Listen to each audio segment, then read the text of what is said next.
আসসালামু আলাইকুম। Invest wise বিডিতে সবাইকে স্বাগতম। আমরা এখন বাজার নিয়ে আলোচনা করব এবং কিছু স্টক নিয়ে আলোচনা করব। প্রথমে আমরা ডিএসইএক্স দেখে নেই। এই যে 5,775 গতকাল বলেছিলাম এখান থেকেই মার্কেট বা বাউন্স ব্যাক করেছে এবং আজকেও মার্কেট অনেক ভালো পরিমাণ ভলিউম নিয়ে একটি মারুফুজু ক্যান্ডেল দিয়ে উপরে উঠে গিয়েছে। মার্কেটের রেজিস্ট্যান্স বলা ছিল 5,940। কালকে দেখা যাক মার্কেট এখান থেকে কিরকম এই রেজিস্ট্যান্সে গিয়ে কিরকম আচরণ করে। এবং আজকের ভলিউমও কিন্তু কালকে থেকে অনেক বেড়েছে, প্রায় 1250 কোটি ক্রস করে ফেলেছে। হিস্টোগ্রামে 12 হালকা হয়ে যাচ্ছে। আশা করা যায় কালকে এই রেজিস্ট্যান্সে গিয়ে মার্কেট বাধা পায় নাকি একটা ব্রেক করতে পারে সেটা পর্যবেক্ষণ করতে হবে। তবে মার্কেট সামনে আরো ভালো হবে এটা বোঝা যাচ্ছে। তাই আমরা প্যানিক না করে ভালো শেয়ারে সবসময় ধরে রাখবো। এখন কিছু স্টক নিয়ে আলোচনা করব। প্রথমে আসি আইটিসি। আইটিসি শেয়ারটি আমার ফেসবুক এবং ইউটিউব চ্যানেলে দেয়া ছিল এই দিন 45 টাকা করে। ওই দিনটি ছিল 28শে জুন। বলা ছিল যে কেউ যদি এই শেয়ারটিকে হোল্ড করে রাখতে পারে তাহলে তার টার্গেট থাকবে 55 টাকা। তখন বলেছিলাম যে শর্ট টার্মে 55 টাকা পাওয়া সম্ভব না, হয়তো 4 দিন 5 দিনে পাওয়া সম্ভব না, কিন্তু এটা যদি হোল্ড করে রাখে তাহলে 55 টাকা পাওয়া যাবে।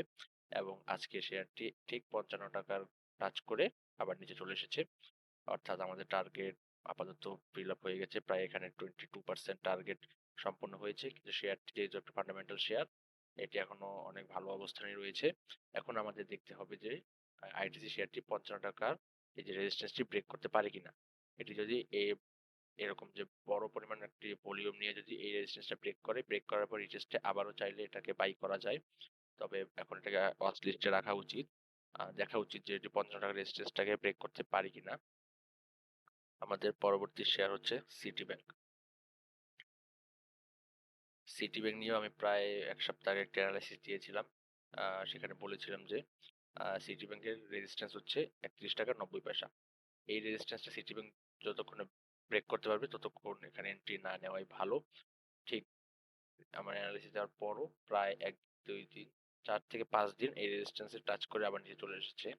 আজকেও এই রেজিস্ট্যান্সের উপরে গিয়ে আবার শেয়ারটি নিচে চলে আসে। এখন আমাদের দেখতে হবে যে 31 টাকা 90 পয়সা এই রেজিস্ট্যান্স ব্রেক করে শেয়ারটি টিকে যায় কিনা। যদি এই রেজিস্ট্যান্সটি ব্রেক করতে পারে এবং এরকম যদি ভালো পরিমাণ ভলিউম হয়, তখন এটা থেকে শর্ট টার্মে 33 টাকার একটি টার্গেট রয়েছে। কিন্তু এটা যদি দীর্ঘমেয়াদী হোল্ড করে তাহলে এর টার্গেট আরো অনেক উপরে। তবে আপাতত এর রেজিস্ট্যান্স হচ্ছে 31 টাকা 39 পয়সা, এটাকে ব্রেক করতে হবে। তার পরবর্তী রেজিস্ট্যান্স হচ্ছে 33 টাকা 30 পয়সা। আমাদের পরবর্তী শেয়ার হচ্ছে রানার অটো। রানার অটো নিয়েও আমার অ্যানালাইসিস দেওয়া ছিল আরো প্রায় 1 দেড় মাস আগে। সে তারপর এই যে জোনটি আঁকা ছিল আমাদের, এই জোনের মধ্যে শেয়ারটি বারবার ঘোরাফেরা করতেছে। মার্কেটের মাঝে অনেক কয়েকবার কারেকশন হয়েছে, কিন্তু শেয়ারটি এই যে তার অ্যাকোমোডেশন জোন, এই অ্যাকোমোডেশন জোনের বাইরে শেয়ারটি যায়নি এবং গত কয়েকদিনের কারেকশনেও শেয়ারটি এর মধ্যেই রয়েছে। গতকাল বা তার আগের দিন অর্থাৎ প্রায় 2 দিন আগেই এটি বাউন্স ব্যাক ক্যান্ডেল দিয়েছে এবং আজকে টানা 2 দিন মারুফুজু ক্যান্ডেল দিয়েছে। এখানে যে রেজিস্ট্যান্স রাখা ছিল 45 টাকা, ঠিক আজকে 45 টাকার উপরে একটু ক্রস করে আবার নিচে চলে এসেছে। এখন আমাদের কালকে দেখতে হবে যে শেয়ারটি এখান থেকে ব্রেকআউট করে কিনা। যদি শেয়ারটি ব্রেকআউট করে তারপর রিটেস্টে যদি আসে, টেস্টে বাই করলে তার পরবর্তীতে একটি লম্বা টার্গেট থাকবে উপরে, কারণ শেয়ারটি দীর্ঘদিন অ্যাকোমোডেশন জোনের মধ্যে রয়েছে। সাধারণত এসব অ্যাকোমোডেশন জোন যদি ব্রেক করে এবং ভলিউম যদি এর বেশি থাকে তখন ওই শেয়ারটি দীর্ঘমেয়াদী অনেক লম্বা রান দেওয়া শুরু করে। তাই এটিকে আমরা এখন ওয়াচ লিস্টে রাখতে পারি। আমাদের পরবর্তী শেয়ার হচ্ছে আইপিপি। আইপিপি শেয়ারটি দীর্ঘদিন ধরেই একটি আপ ট্রেন্ডে রয়েছে।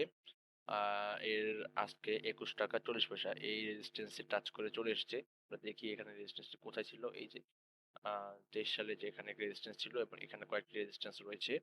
সো যদি এই 21 টাকা 40 পয়সা রেজিস্ট্যান্সে ব্রেক করতে পারে এবং এরকম যদি ভলিউম অনেক বেশি থাকে তখন রিটেস্টে যদি আইবিপি কে বাই করা যায় তাহলে খুব অল্প সময়ে আমরা 25 টাকায় টার্গেট ধরে শেয়ারটি হোল্ড করে রাখতে পারি। এখন আমরা আলোচনা করব দেশ গার্মেন্টস নিয়ে। দেশ গার্মেন্টস এর একটা অ্যাকোমোডেশন জোন হচ্ছে ৳৬১ 10 থেকে ১০০ আ ৳১৬১ থেকে ৳১৭২। আ কয়েকদিন প্রায় ২-৩ সপ্তাহ শেয়ারটি এখানে এই অ্যাকোমোডেশন জোনের মধ্যে রয়েছে।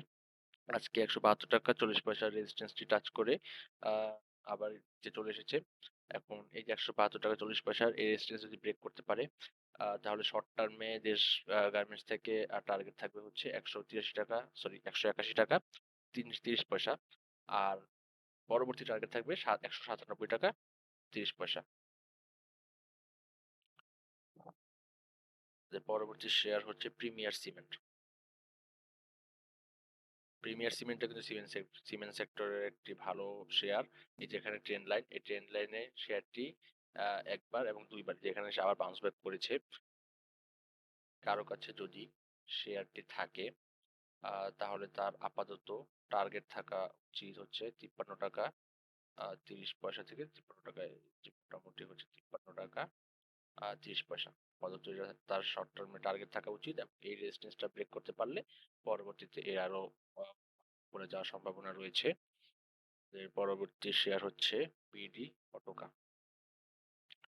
বিডি অটোকা শেয়ারটিও একটি অ্যাকোমোডেশন জোনের মধ্যে রয়েছে এবং সেটি হচ্ছে যে ৳২০১ থেকে ৳২২ হ্যাঁ, ৳২৪। আজকে খুব সুন্দরভাবে একটি বাইব্যাক দিয়েছে শেয়ারটি এবং ভলিউমও অনেক দিনের পর একটু ভালো পরিমাণ ভলিউম হয়েছে এবং দেখতে হবে যে আমাদের ৳২২০ রেজিস্ট্যান্সটা ব্রেক করতে পারে কিনা। যদি ৳২২৪ রেজিস্ট্যান্সটি ব্রেক করতে পারে এবং এখান থেকে যদি আমরা রিটেস্টে বাই করি তাহলে এর টার্গেট থাকবে ফার্স্ট টার্গেট থাকবে ৳২৫৮। ৳২৫৮ টার্গেটে আমরা শেয়ারটিকে হোল্ড করে রাখতে পারি।